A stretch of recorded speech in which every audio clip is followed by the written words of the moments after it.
Welcome into Northside Territory, Foul Territory Network's Cubs podcast. I'm Sahadev Sharma with my partner, Patrick Mooney. Patrick and I cover the Cubs for The Athletic. And Patrick, we have an exciting week coming up. I say that because it does feel like the winter meetings this year will be a little bit more exciting. I mean, just in general, in terms of rumors, in terms of action as well. We've had some slow winter meetings in the past, but this year seems like we may actually see some movement with the Cubs involved. Yeah, I think exciting is relative because a lot of the winter meetings is us just standing around a hotel lobby. But you're right that there is, this Juan Soto and the domino effect that he will have, which will include the Cubs. And we'll get into that of maybe where Cody Bellinger lands as a plan B for someone. But the Cubs have already started making moves, which is a good sign. They do have a little bit of money to spend.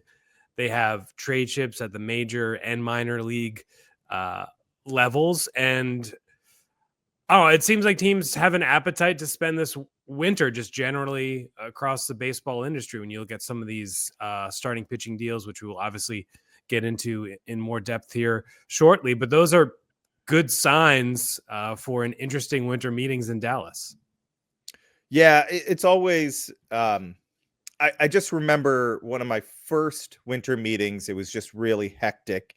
And it continued to be hectic that for a few years after that. But then suddenly it was like no action during the winter meetings, and that's bad for the fans. I think it's bad for the games. We'll get back to that in a moment. We have a guest today. Let's bring in our guest. It's Jameson Taillon. From the Chicago Cubs, obviously one of the better interviews in the game, one of the more fun guys that I've covered. Very honest. Let's bring him in. Jameson, thanks so much for joining us, man. Thanks for coming on. Yeah, good morning. Got to do the off-season in the car interview. Isn't that what everyone does? Act like I'm busy and doing important stuff. You nailed it. I could walk You're a busy inside. Man. I'm at the Cubs complex. I could walk inside, but I got to look important in the car. So, all right, Jameson, let's get right to it. The Cubs more active than last winter, at least to this point. One of the bigger signings so far, Matthew Boyd. What's your reaction to that? What do you know about Boyd? And what do you recall of his season this year? Yeah, so I actually reached out to him when we signed him, and he told me that we played together at like a USA trial back in like 2009. So I remember that. He was like, I think a college guy already or something. I don't remember what, but I remember he was a stud. But I remember him throwing against us in Cleveland last year, and I've seen him over the years. I've always thought he had a really sneaky fastball, and he just mixes the off speed. Like, before the whole throw your best pitch more movement, I've always thought he was a guy that like just constantly was mixing, rarely gets beat on the fastball. And when he does throw it, I feel like he just sneaks it by guys. So yeah, I think, I see what we're going for. I think there's upside there. And if he's healthy, he's worth way more than, what he got. Obviously any signing is a risk on kind of, any pitcher, but I think he's, a safe bet to be worth that and be a really nice addition. Jameson, you pay attention to the market and the industry at large. What do you think is driving this push for starting pitching, not just Boyd, but Kikuchi, Severino to the A's? There's been a lot of these deals well in advance of the winter meetings. Yeah, it's interesting because when I was a free agent, I remember, and I didn't sign late or anything, but I remember it was kind of like sit around and wait for the top guys to go. And then like even teams would kind of just tell us like, hey, we're kind of waiting to see what DeGrom does, or we're kind of trying to feel out Rodon in my year. And then we'll shift our focus.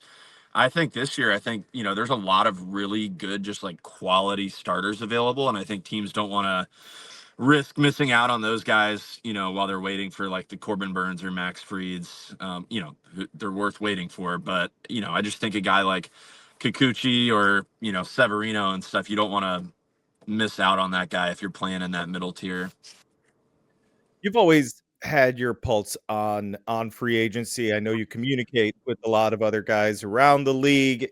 And when you were recruited by the Cubs, I think Craig Breslow was a big part of that pitch. So I'm not sure how much it's evolved since Breslow left the organization. But what's your understanding about what was your experience about being recruited by the Cubs, and kind of what's your understanding of how they go about recruiting pitchers in particular Yeah. in the process?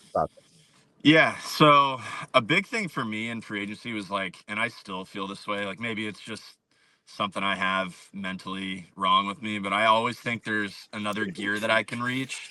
So I'm constantly chasing like more, and I am very curious. And when I met with the Cubs, it just aligned where like Breslow sat down and was like, look, we know you're a good pitcher. That's why we're here. But like, we think you can reach these levels. And he presented like some biomechanics stuff, some pitch usage stuff. Obviously I didn't have a great first year, but I just thought that was super interesting that he wasn't afraid to like sit down and challenge me a little bit.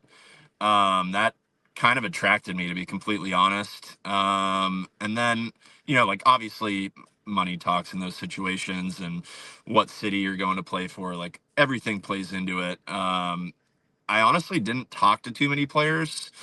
And as you guys know, like teams nowadays, like keep everything pretty quiet. I feel like there's not a ton of leaks unless they want leaks, sort of thing. So yeah, I didn't like go out of my way to talk to a bunch of guys around the league and ask questions and stuff. I did talk to Rizzo a little bit, and I messaged with Scotty Efros a little bit about his experience with the Cubs and Tommy and all that. Something I thought the Cubs did pretty well and that I thought was interesting was that free agent video they send out. Like, it's very common for teams to reach out on the first day and be like, hey, we've got interest. Well, the Cubs were like, hey, we've got interest, and here's some videos to see what your, a day in the life of being a Cub would look like and all that sort of stuff. I think Boyd got one of those videos. I'm sure they must have refreshed it and put an updated spin on it. But you mentioned Tommy Sahadev as a pitching coach. The Cubs recently hired Tyler Zombro. When we talk about like a pitching infrastructure, could you explain it to fans of like what that is? Because I think it's going to come up if they get another starting pitcher. I think Rogi Sasaki is a long shot, but like they'll want to make their pitch and say how we can help get you better. Like, what is the pitching infrastructure for the Cubs, and what is unique about it compared to the rest of the league? So Tommy, to me, has just got like that perfect mix. Like, we'll start with Tommy. He played. I feel like he always knew he was going to be a coach, but he played and kind of played through that lens almost. So if you just need someone to sit with and literally just have a therapist, Tommy's the best. Tommy also like speaks the language of being, an analytics guy and someone who's helped build up Ivy. He knows how to prepare scouting information. Like, this year I went to Tommy and I was like, look, dude, like Ivy can be overwhelming. Here's the information I like to see. Can you help me? And like, before every start, I had a whole printout of all the information I like. Tommy would go through it, write some of his notes. So like, perfect mix of therapist, advanced scout, people manager, like just being able to communicate with so many different personalities, which I think Tommy does better than anyone, is like just meeting you where you are, not making you meet him where he is, if that makes sense. Like he's willing to adjust his style for me versus Hendricks versus Shota versus Steely, like really good at knowing what you need. And then Zombro, like from what I've heard, and I know people that have worked with him directly at Tread, like just super, super sharp guy, and another guy that's played. And then I'm pretty excited about Casey Jacobson too. Like just adding another dude who's familiar with a lot of our young guys. Like it's no secret we have a good farm system. Like I think he's going to help kind of that transition for guys to the big leagues. And, you don't win unless you have a bunch of good young guys too. So I think he's going to be just an awesome addition. Holiday shopping gets hectic. Why don't you let America's #1 meal kit help you out? HelloFresh has over 50 recipes to choose from each week.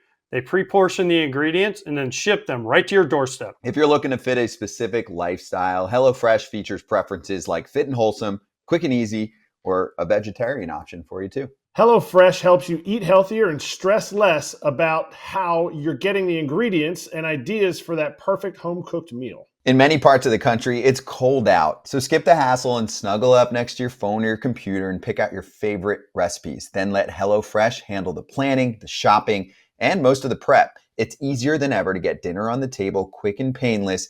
We've made many of these recipes ourselves, and they are delicious. Trust me. Get 10 free meals at hellofresh.com/free-FT. Applied across 7 boxes. New subscribers only. Varies by plan.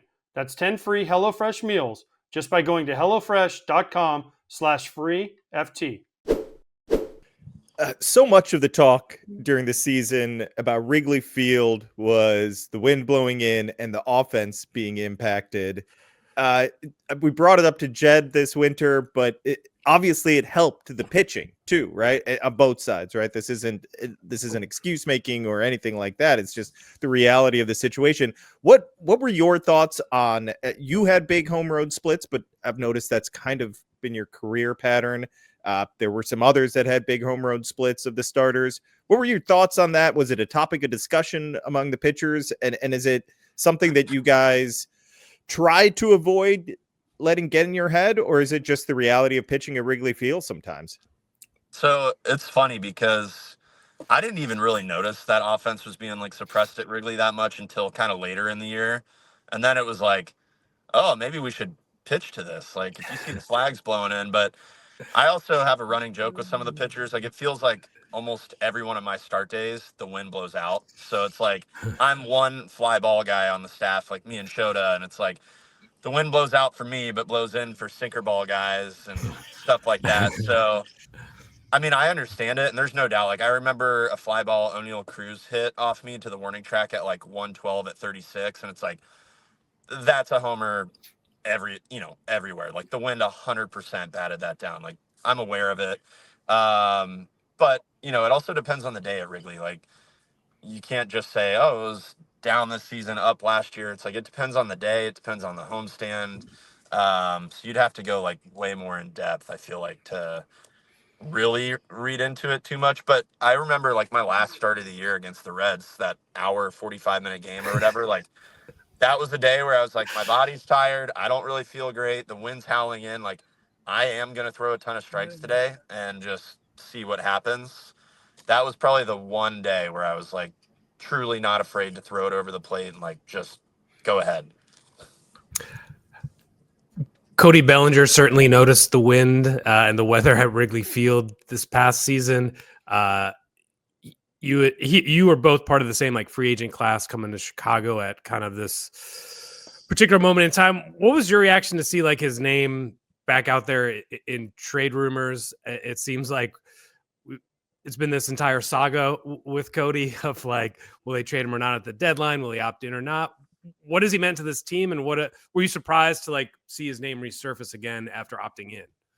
Yeah. First off, from the offense standpoint, I can remember so many fly balls that Patrick Wisdom hit too, that I was like, oh, off the bat, that's gone. And then it's like warning track. So, yeah. And I remember Belly hitting some of those too, but yeah, I mean, like, I understand why names get thrown out there, engaging interest and stuff. Like, my thing with Cody is that he's such a good all-around player. Like, he does a lot of things really well and obviously plays a lot of positions. And in today's game, like, that's so valuable to play a good defense kind of all over the field.